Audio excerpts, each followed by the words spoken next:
Okay, it is Monday, March 17th. NCAA bracket is set. We'll discuss some of that. We have major NFL free agency news to discuss. This is the Early Game Podcast. Listen to the show in the mornings on your commute, whenever and wherever, so you can be a part of today's sports conversations. Let's go. It is pouring today in Queens. It's pouring this morning in Queens. But we'll start with yesterday's slate. And it's pouring in Queens today, but the storm happened in New York on Saturday and yesterday. And my St. John's Red Storm took care of business over the weekend. They won their first Big East tournament in 25 years. I have to discuss this. My St. John's Red Storm finally did what I've never seen, my whole childhood. I'm born in 1998. The last time they did it was 2000. So I finally got to witness greatness, and I texted my dad, who is obviously a lot more in tune with the Red Storm than I am, with St. John's. And I said, Dad, Rick Pitino has to be the greatest head coach in St. John's history. I understand what Luke Carnesecca meant to this team, how long he coached them for. He has an arena named after him. And everything that Rick Pitino strives for, he's always bringing up Luke Carnesecca. I never got to experience Luke Carnesecca. But I said, Dad, what Rick Pitino has done over these past 2 seasons, he has to be the best coach of all time. And my dad completely agreed. So again, I can't compare the two. I never got to see Luke Carnesecca coach St. John's. But it has to be that Rick Pitino is the greatest coach in St. John's history. It just has to be that way. I mean, it's unbelievable. It is unbelievable what Rick Pitino has been able to do. And, when Rick Pitino first came into the league, was first a head coach, I was watching this documentary on him. He comes in, and I believe it's with Kentucky, and he comes in, and he says, it was the first time they introduced the three-point shot to in college basketball. And he says, we're going to be a three-point shooting team. We'll be the three-point shooting team. We're going to take 33-pointers a game. And that's how they were successful. And now it's absurd to see, it's crazy to me to see that St. John's is winning as being a horrible shooting team. Great defensively. Great in the paint. They've got Zuby Ejiofor, they've got Kadari Richmond, and R.J. Lewis Jr., who are spectacular. All three. But it's not like Zuby or Kadari Richmond can shoot the ball. And so, here we are now, a phenomenal St. John's team. They're ranked number 6 in the country. They're taking on. They are the 2 seed. They are a 2 seed in March Madness, and now they take on the 15th seed Omaha in the round of 64. And so I'm excited for St. John's Red Storm basketball come March Madness. This barely has ever happened for me. Barely ever happened for me. And I'm loving each and every second of it. They are just spectacular to watch. Okay. Also, yesterday's slate, I got some heat the other day for my Cavs take. I still stick by what I said. And that is, whatever happens in this regular season, it's fine. And the reason why they're brought up is because yesterday their 16-game win streak came to a halt. Magic beat them 108-105. And I'm not going to take, I'm not going to say, they lost the game here, so therefore I don't trust them in the playoffs. No, that's ridiculous. I'm going to stick to my guns. I do not think they would make it out of the Eastern Conference Final. That's simple. The Celtics, I think, are a better team. They're more built for a playoff run. Donovan Mitchell looked great yesterday, 23 points. but they have players who are overachieving. Jarrett Allen is not a NBA superstar. He's not a superstar player in the NBA, and yet he's putting up big. And I'm not trying to take away from what they are doing. I love what the Cavs are doing, but until they can prove to me that they can win in the playoffs, it's not like this team is drastically different from teams. There are different players. There is a different cast of characters. Don't get me wrong. Max Strus is an addition over the last couple of years. They have good young players. But it's not like they drastically changed from the last couple of years where I'm going to say to myself, this team is different and this team can win in the playoffs. It's not hyperbole to say they are overperforming this regular season. And there are players who are playing great. There are. I'm not trying to take that away from them. And I think that they will win playoff series. But I think when push comes to shove, it's them and it's the Celtics in an Eastern Conference final.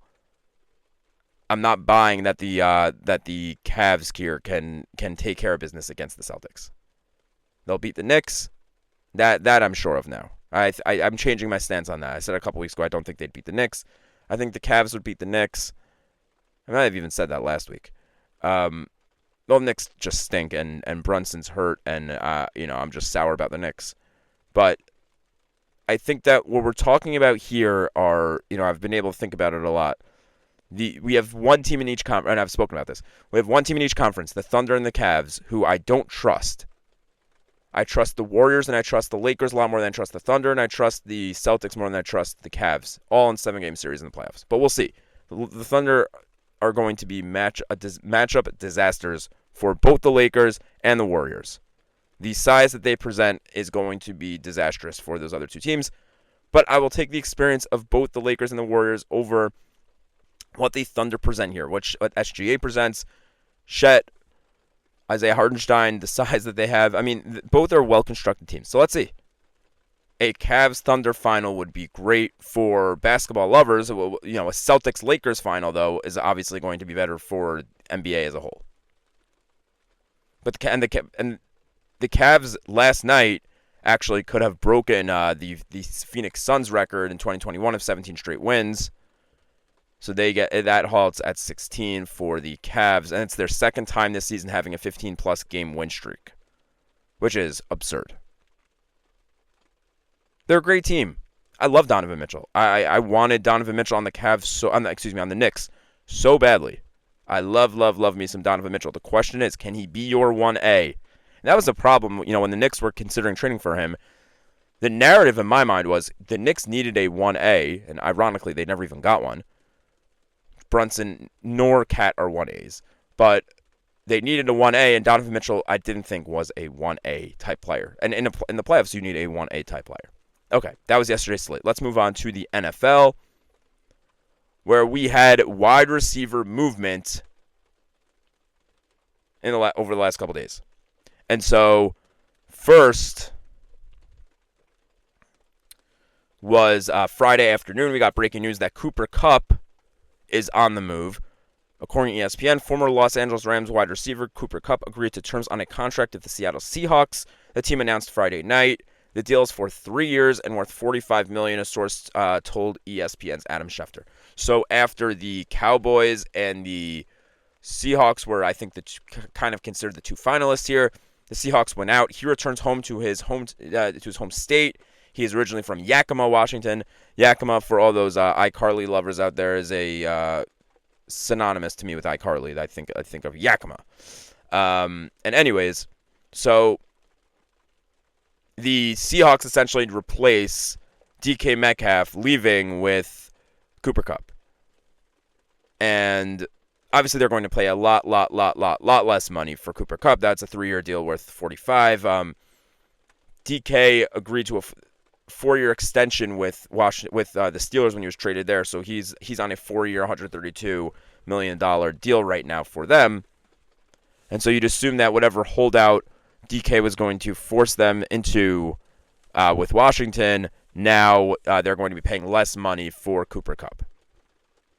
And so Sam Darnold coming into the situation in Washington, he has Smith and Jigba, and he has Cooper Kupp, so he has two very solid wide receiver weapons for himself to play with.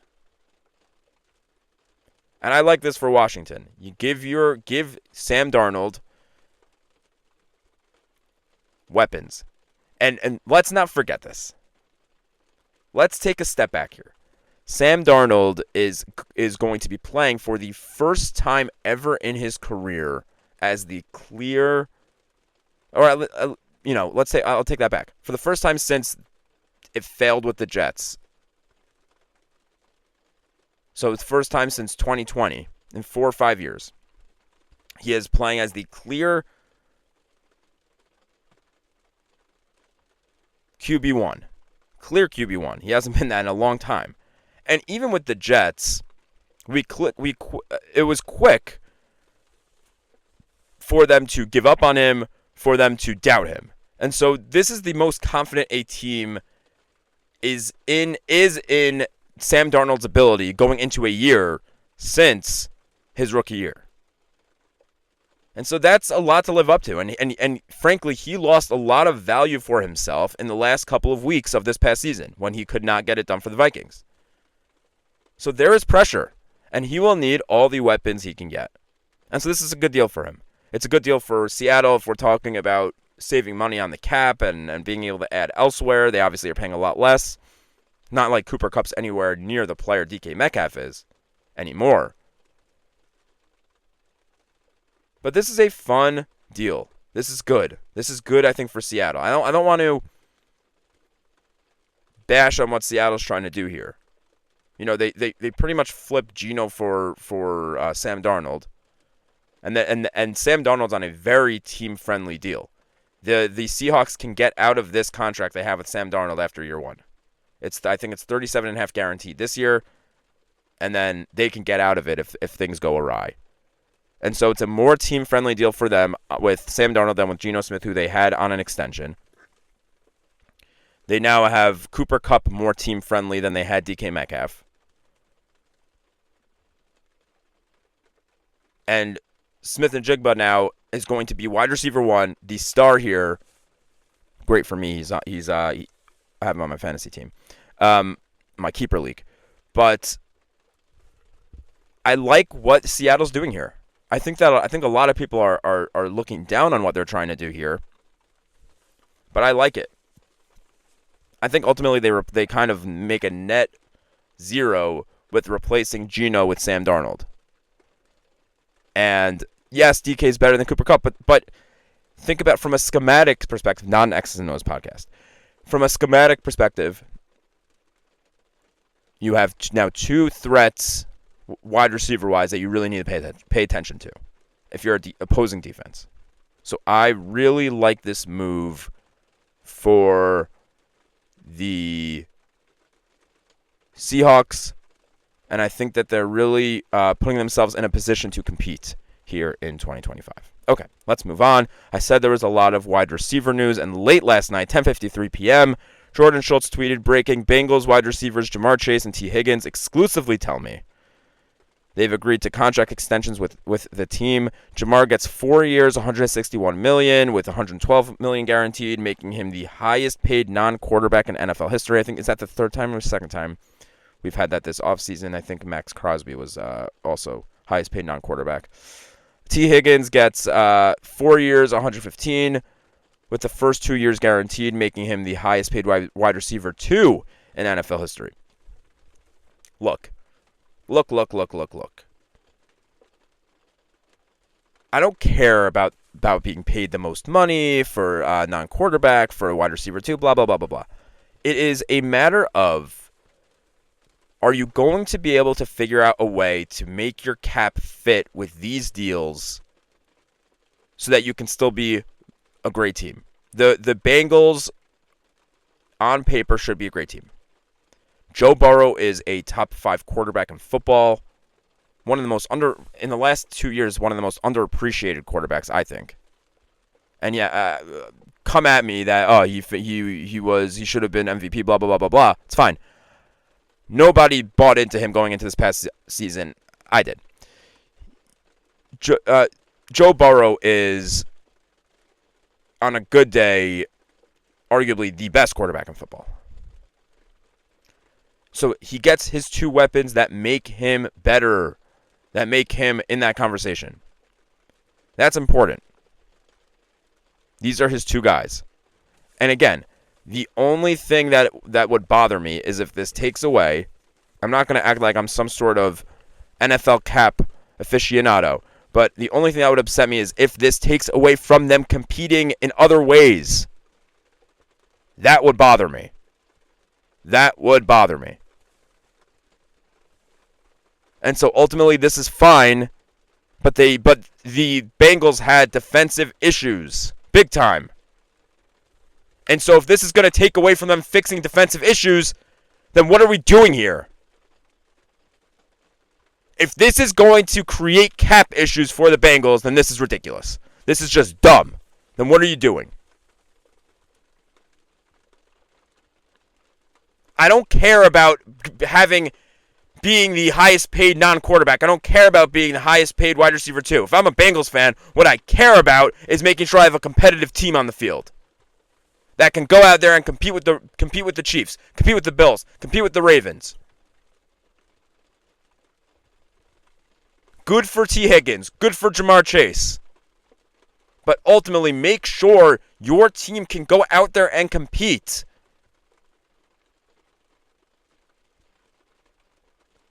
And frankly, you obviously, it tells me exclusively is comes Jordan Schultz with that report. So you had their agent making sure that to include that they're the highest paid non-quarterback and highest paid wide receiver too. Give me a break. Give me a break.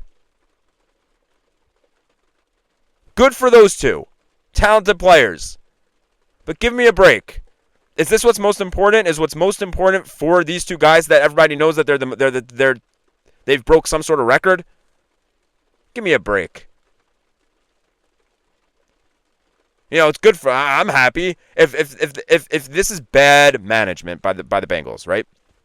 I'm thrilled by that. I'm thrilled by bad management in the AFC with good teams. I'll sign up for that any day of the week. Trust me. It's going to be a headache trying to contain those two and Joe Burrow. Don't get me wrong. But I am fine with bad management if I am a Buffalo Bills fan, which I am. Love those guys. Okay, let's move on here to the NBA. We're going to swing back to the NBA. So Steph Curry on Friday night broke the didn't break a record. He broke his own record because he owns the three-point record. But he is the first player to 4,000 three-point shots. He surpassed 4,000 on Friday night. And I bring this up because I'll sometimes jokingly in a trolling way say that my top three NBA players of all time are Michael Jordan, Steph Curry, and Kobe Bryant before LeBron, just to kind of get people agitated. But I do think that we don't give Steph enough credit, or we don't include him in the GOAT conversation enough. He is, in my mind, he reshaped a game. The fact that he has 4,000 three-point shots, three-pointers in his career is absurd. It's crazy.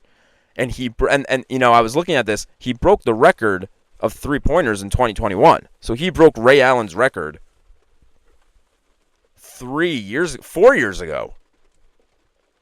Wow, 2021 was 4 years ago. He broke that record 4 years ago.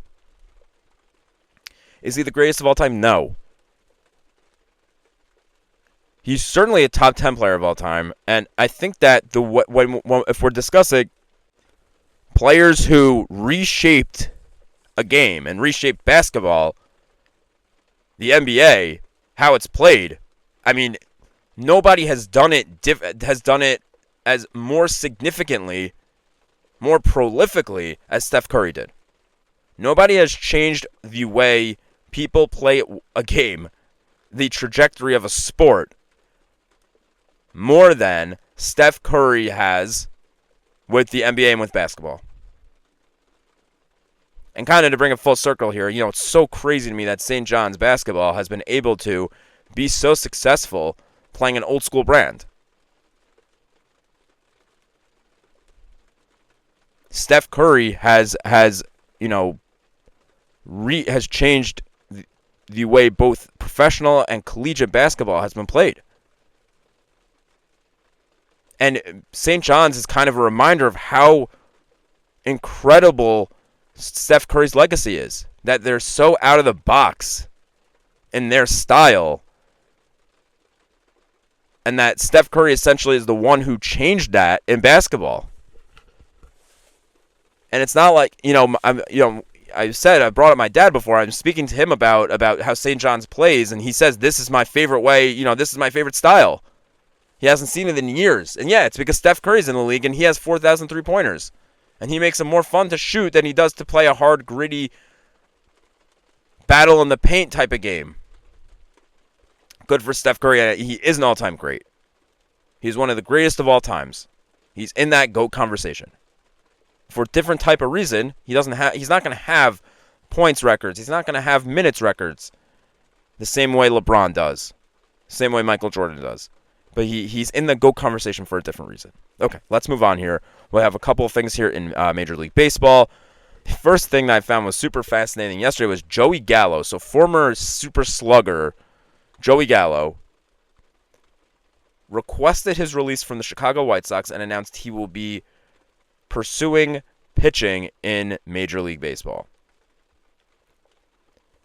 When he got traded to the Yankees a couple years ago, I was over the moon because I think that he was a tremendously overrated player. He hit for a lot of home runs, but he couldn't. It was strikeout or home run, and he caused quite the uproar on New York radio. I mean, people were agitated by his play and by his contributions to the Yankees. And so here we are. He is pursuing a career in pitching. And I find it interesting, by the way. There are so many. It feels like there's more kind of overlap since Shohei Ohtani is in baseball. It seems like there are more players sort of trying their hand at both. But Gallo now is going to need a team to pitch for, and the question is, who will that team be? And sort of ironically, in that same breath, on the same day yesterday, the Yankees announced that Clarke Schmidt, one of their starting pitchers who was gaining momentum as needing to provide big innings for them. He has shoulder soreness, and so they are skipping his start tomorrow, and that's not what you want to hear, shoulder soreness from a starting pitcher. And so first I joked, well, they can bring in back Joey Gallo to pitch, blah, blah, blah, blah, fine. Man, this is getting kind of wild for the Yankees here. I was speaking to somebody yesterday who said at this point, it's a win-win for the Yankees because either they stink and you're just going to say, wow, they were so injured, or they're good and they were able to overcome the injuries. So if you're a Yankee fan, you could spin zone it that way. But without Clarke Schmidt, I mean, what's your starting rotation for the Yankees? Max Fried, Carlos Rodon, Marcus Stroman. No Clarke Schmidt. I mean, who do you even have after that? They're going to seriously have to look themselves in the mirror here and try to decide if it's worth even trading for a guy like Dylan Cease. And the reason why I say whether it's worth it is they may have to look themselves in the mirror and say, we may have to punt 2025. Is Dylan Cease enough to put them back into the conversation where they can be competitive at least come playoff time? And a lot of the discourse I've heard is, well, the AL is so weak, so we don't have so we're not so worried. But so where are we now? This is my question. Where are the Yankees now? Are they still good enough to kind of sleepwalk through the regular season and take their chances in the playoffs? Or is it now getting concerned that if you don't have Clarke Schmidt, and we already didn't have Garrett Cole, and we already don't have Luis Gil, is it now concerning enough where, well, we may have a problem here in the regular season too? I don't know how Yankee fans feel. Tell me in the comments. How do Yankee fans feel now in terms of their regular season chances of getting a good playoff seed, and what does Dylan Cease, let's say, added to the team do for that? Does he now all of a sudden make it so that, again, the AL is so weak, we're the only team that's good in the AL, so it doesn't make such a difference. Let's get to playoff time and see what happens. Is it like where are we right now without Clarke Schmidt as a Yankee fan or as the New York Yankees? Where are we in terms of mindset about their status in the AL? Okay, that's a show. Thanks for listening. Like, comment, subscribe on YouTube, follow on X, follow on Spotify. Have a wonderful day.